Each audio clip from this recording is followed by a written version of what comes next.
morning, guys. So today is Monday. It's a new start to the week. So as I've been doing over the weekend, I have been running tests on the project I was working on. So I've made a few adjustments yesterday, just before I went to bed. So now quickly I'm gonna be running through those changes to see how effective they will be to minimize those bad entry trades, right? Thank you for joining me again today. If you are new to the channel, welcome. If you are returning, thank you for coming back again on one of the pairs as I'm preparing to leave for today. Then we see how effective those changes have been. So these are the changes I've made. Not really changes, but just an adjustment. See here, after adding the time, I've added now the RSI settings to make sure no trades are taking place if it's above or below 50. So all the buy trades should only happen below 50 and all the sell trades only above 50. So I've made the adjustment to the time. So I've moved it from 7 to 3 a.m. to accommodate the Asia session, since it starts at 3 here by us. So these are the just changes or the adjustments I've made. So let me have a look.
Jeremiah 29:11 reads, "For I know the plans I have for you, declares the Lord.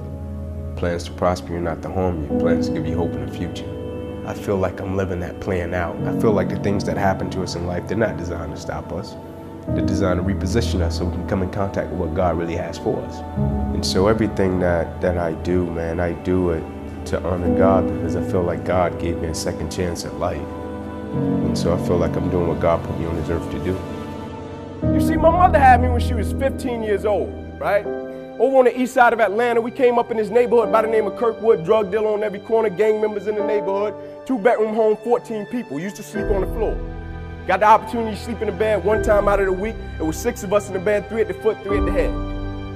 And I came up with this dream pretty quick. I said, man, I want to go to the NFL because I had 8 uncles in that house, all 8 of which are still going in and out of prison. And so pretty quick, I said, man, I want to go to the NFL. And so I went to my big cousin tomorrow one night. I said, man, listen, I want to go to the NFL. And so we got to work for this thing. So the thing we're going to do every night, we're going to be patient. We're going to engage in consistent action. Every night, we're going to race light pole to light pole with no shoes. So every night we would get out in the street, race light pole to light pole. One night, a coach came down the street. He signed me and my cousins up for organized sports, right? First time being in organized sports. We get in organized sports. The thing was, after practice, everybody would leave to go home. And I always had to sit on the bench and wait on my mother because she worked at Wendy's. And so when my mother would show up in the park, it would be about 10 o'clock, 10:30 at night. So I'm sitting there, and when my mother would pull up, she drove an old Buick Regal, hubcaps off the car, seats torn up, the car was all beat up. And she would pull up in the park 10:30 at night. I would jump off the bench. I would sprint over to my mother. I would say, Mom, if you don't mind, can you please sit back in your car and turn on your car lights? I have to do some extra drills. I have to go to the NFL. She would never have to work another day in your life. And I knew my mother was tired. And every night, my mother would sit back in that car, and those car lights would hit that field. And he had a 7-year-old kid doing backpedaling drills, running sprints, running laps, chasing his dream to go to the NFL. But just beyond those car lights, I could always connect with my mother's eyes. And so it made me dig a little bit deeper. It made me push myself a little bit further. It made me work a little bit harder. It created a certain level of sweat equity in what I was doing. It created a certain level of pride. And so I went to Crim High School, one of the lowest performing public schools in the whole state of Georgia. Dropout rate higher than the graduation rate. People didn't go to college. I went to Crim my first day. I walked through the doors. A metal detector cop said, "What's your plan, little man?" I said, "My plan is to go D1. He said, "Nah, you'll probably end up in cell block D1. I said, "Nah, you got the wrong guy." He said, "Nah, you'll probably end up in cell block D1. I said, "Nah, you got the wrong guy." After my freshman year, my mother and father both came to me and they said, "Inky, we're transferring you from this place. You got a scholarship at Tucker High School." They said, "All you have to do is come and play your next 3 years. They guarantee you a scholarship to Georgia." I said, "Please, leave me at one of the lowest performing public schools in the whole state of Georgia. I can get a scholarship from this place. Son, nobody goes to college from there. Please, let me stay here. I can make it from this place." They transferred me anyway. First football game, tore the ligaments in my ankle, out for the season, ended up in a wheelchair. Went back to my parents, "Will you please transfer me back to one of the lowest performing public schools in the whole state of Georgia?" My pastor said, "Inky, you really want to go there?" I said, "Please transfer me back there. I need to go back there." And so the summer going into my senior year, we got blessed with a new coach. He came to me. I was done with football. He said, "Man, please come and work out for me. Just do one workout for me." I said, "Okay, coach, I'll come out. I'll work out." I ran a 40-yard dash. I did some cone drills. He came up to me after the workout. He said, "Son, what college do you want to go to?" I said, "Man, I just want to go D1. He said, "No, you're not hearing me, son. What college do you want to go to?" I said, "Man, I just want to go D1. He said, "After the first couple of games, we'll put together a tape and we'll see what happens." After the first 2 games, I had 9 touchdowns. It was all she wrote from there.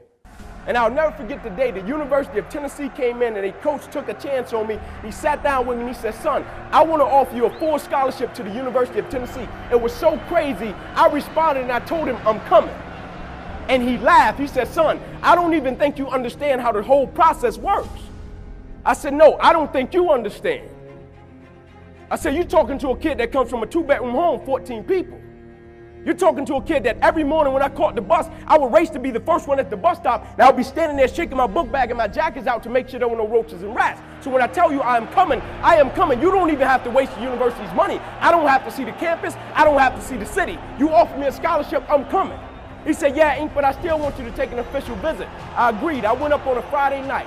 I'll never forget, they took me to Calhoun's on the River. It's a restaurant in Knoxville, Tennessee. We come out, we got a host, right? And so the job of a host, they're supposed to show you a great time on campus, take you to parties, make you fall in love with the place. And so I come out with my host, and he said, "Ink, there's a sorority party, there's a barbecue, and there's a basketball game. Which one would you like to go to?" I said, man, if you don't mind, can you take me to my hotel? We pull up to the hotel. I'm getting out of the car. He said, wait, are you sick? I said, no, I'm not sick. You see, what my host didn't understand, that night at the Marriott, that was my first time standing in bed by myself. Think I cared about a sorority party? Think I cared about a barbecue or a basketball game? But the next day when I saw that coach, I thanked him, and I still do this until this day when I see him. I said, thank you, not only for changing my life, but changing a whole generation's life that you don't even know you touch. So when I got back to Kirkwood, I went to everybody that told me I wouldn't make it. I went to that cop in that lunchroom and I said, I told you, you had the wrong guy. So now everybody's response was, Ink, why did you fight so hard to come back to Quim High School? You had a guaranteed scholarship across town at one of the top programs. Why did you fight to come back where the dropout rate was higher than the graduation rate, son? Why did you fight to come back to this place? And I said, you guys are missing a boat. And the thing that people didn't understand, the reason I had that decision and choice to make, it wasn't about Inky Johnson. Every night I slept on that floor with those roaches and rats. I had 3 little cousins that slept on that same floor as me. And you know what happened? When I went to college, you know what all 3 of them, I was the first one in my family to go to college. You know what all 3 of my little cousins did? Man, I don't have to sell dope. I don't have to join a gang. I don't have to end up in prison. I don't have to end up dead. All 3 of them got up off of the same floor, went to college and graduated, and now they serve in the Army. That is why I went back to Quim High School. Had nothing to do with me. If every decision and choice you make is just about you, at a certain point you're going to hit something that's a lot tougher than you, and it's going to make you quit because you don't have a driving force for why you do what you do.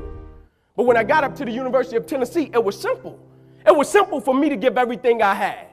My freshman year, I played special teams. My sophomore season, I broke the starting lineup, had a really strong sophomore season. The summer heading into my junior year, I still remember the day where I was sitting in our film room and I was watching film on the California Bears. My defensive backs coach, Larry Slade, came in the room. He said, Inky, I got some good news for you. I dropped the clicker. I said, what is it? He said, man, you're a projected top 30 draft pick, son. He said, all you have to do is play the next 10 football games. You're an automatic multimillionaire. I went out of the room. I called my mother and my grandmother on the 3-way. I said, after this season, there will be no more struggling. I said, we would never miss another meal. I said, we would never experience another Christmas where we had to stand on the side of the curb and just be grateful.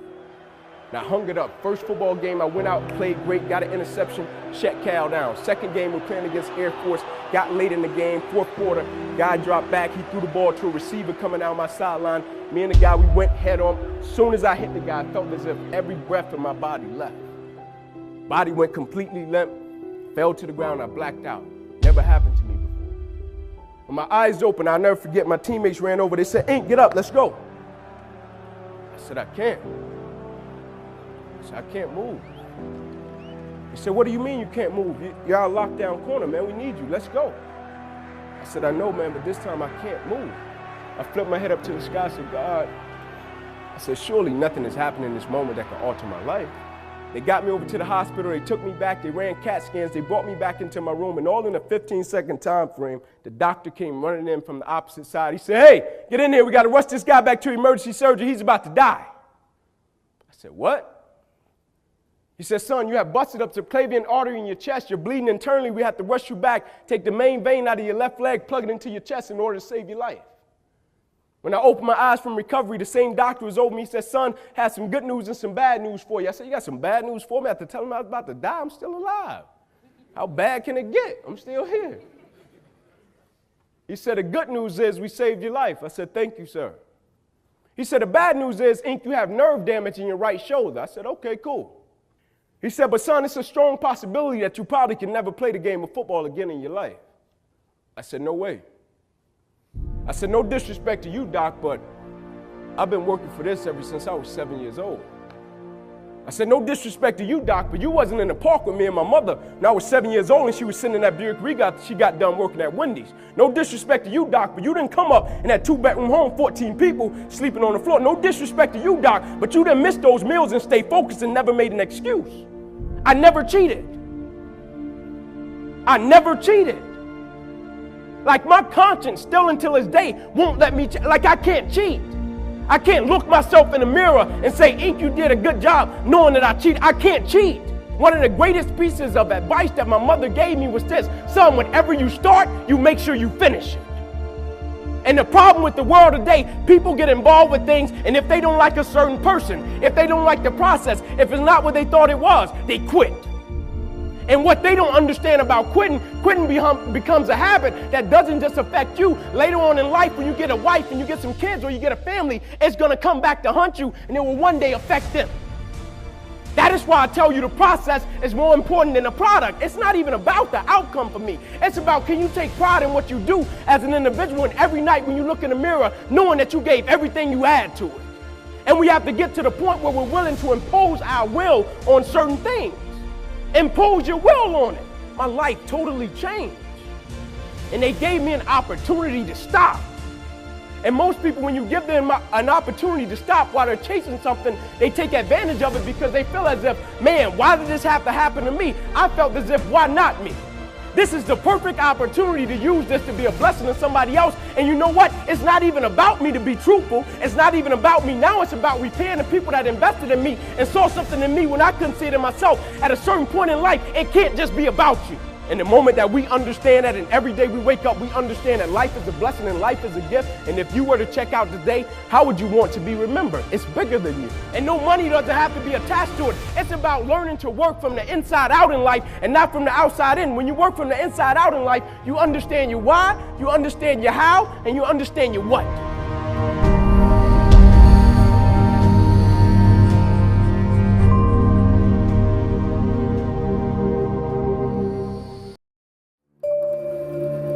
I'm fragile. I feel pain. I hurt. I open my eyes. I create. I conquer. I hold the power. I'm a thinker. I crave victory. I do not give up. I feel no fear. I fear no man. I'm an athlete, a warrior, an artist. Some of y'all been worshiping since you was in high school, so you don't really know how to grind. Like you talk grind, like I love it. Like I go into the weight room and y'all playing like Pac. Y'all playing Biggie, like y'all all in it. Like you like Pac, but you don't have the spirit of Pac. You like love Pac, you like listening to Pac, you like listening to Biggie, you like to talk about the grind, but you don't really know what the grind's like. I know what the grind is like. I started from the bottom.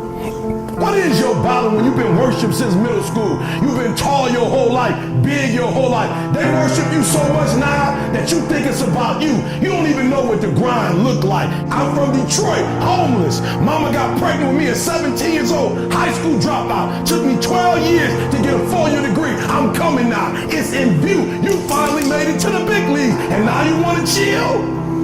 Now you got the big head? Now you can't grind? You here now. You here now. You finally made it. And this is where you break up. This is where you start chilling. This is where you get comfortable. You made it now. You made it now. You in the big leagues now. They watching you now. This is where you make it permanent. Yeah, I saw it. Perfect. No, practice don't make perfect. Practice make permanent. This permanent, y'all. This is permanent. You can go wherever you want to go from here. It does not take talent. You don't have to be talented. Right? You don't have to be gifted. You don't have to be the quickest, the strongest. You don't have to be the most intelligent to get to where I am. That's what you gotta do. You just gotta grind though. Your grind, you gotta out-grind. So many of you heard me say this. Your father, listen to me, might own a company. Your mama might be a millionaire. You might come from privilege. Your daddy might hook you up with a car. He might know people. He might be able to get you a job. But you will not outwork me. And what you have to decide in your position in the NCAA, you have to make a decision that nobody in this league in your position will outwork you. Listen to me. You better grow up and get to the point as a man that if you ever get beat, you better get beat by somebody that's just purely more talented than you are. You better not ever get beat by somebody because you beat yourself. You have to take advantage of an opportunity of a lifetime in the lifetime of the opportunity. Let me tell you something. You sit in this room, you think you're going to be 18 for the rest of your life. You think you're going to be 19 for the rest of your life. You got an opportunity right now that you won't have 5 years from now. You have an opportunity right now that you'll never have. People say, why you grind so hard, E? I might not be the #1 motivational speaker in the world 5 years from now. I gotta get everything I can get right now. Every book I can write. And listen to me, my school is being paid for by the athletic department. I'm hot right now. Right here, you may never get another one. Some of you, after this, there may not be another opportunity. Let me tell you what I tell athletes. The worst thing in the world is not growing up in poverty. The worst thing in the world is growing up in poverty and coming here and get worship and not taking advantage of this, and you gotta go back to the hood. That's the worst thing that could ever happen to a bro. You better not lose this. This is an opportunity of a lifetime. Your grandma counting on you to do the right thing. Your mama counting on you. Your cousins, your brothers and sisters are counting on you to cash in on this opportunity. Everybody wanna be a beast. Everybody wanna be a beast. Until it's time to do what beasts do. Until it's time to do what beasts do. Everybody want to be a beast. Everybody got tattoos of lions. Lions all on their Twitter face, but everybody got the lion thing on their tweet now. Roar. But when it's time to practice, you ain't on beast mode. Let me say this and I'm getting out of here. Can I be real with y'all? Most of y'all think that a lion is who he is because of how ferocious he is when he catch that gazelle, when he catch that zebra. Can I be real with y'all? A part of being a beast just ain't eating a gazelle. A part of being a beast is the hunts. It's the hunt that they're excited about. They like to see the gazelles run. Then boom, they take off.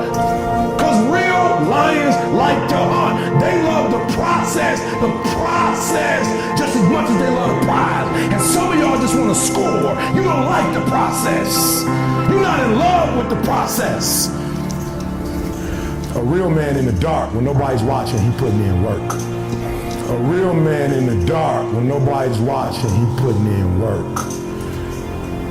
A real man, when coach ain't even watching, he's studying film on his own. Because he loves the process. If you will be a champion, if you will be a beast, you're going to have to go through something. Ain't nobody going to hand you nothing. Ain't nobody going to hand you no championship. Ain't nobody going to hand you no title. So this is my year. I end. This is my year. Listen to me. Say, be phenomenal. This is it. I want you to chant it out. This is it. Be phenomenal or be forgotten. 1, 2, 3. Be phenomenal, be forgotten. 1, 2, 3. Be phenomenal, be forgotten. Last time. 1, 2, 3. Be phenomenal, be forgotten. That's my time, guys. You know very well ukuthi uyayiphantela dog. Abantu sibamba selfish by nature. Too much. Selfish by nature. Umbone sakhula. Benika ama toys. Elambe. You understand? Now mase ekhula. Even if senishadile. Imoto yami. Wena yini imoto yethu. You understand? Because by understand, even noma kuthiwa seniya divorce dog. Umuntu ohlukana kakhulu nezinto kuwe, it's rare ukuthi mfethu umjida benefits kakhulu with divorce. You understand? So that's why we mustn't forget, at the end of the day, we are the flipping prize and we must invest a lot, dog. Because a right woman, dog, will come and will fit in. I like what you said, in your vision, in your puzzle, dog. A right woman, dog, who's fit in atikata, dog. Because lava beto spend that one, they don't give a hell about you. They don't care about you. Because it's a matter of that uhamba nabahamba. Convenient kuya ngaleso sikhathi. Exactly. Because unale mali. Imagine bungayishaya forex ubani obengeza kuwo. Ungabi nawo labo 10,000 obablower. They won't even look at you, dog. Why? Because now you have something about thing. Abantu basibambe bethi ayike into eba driver ngaphandle kobukhazikhazi.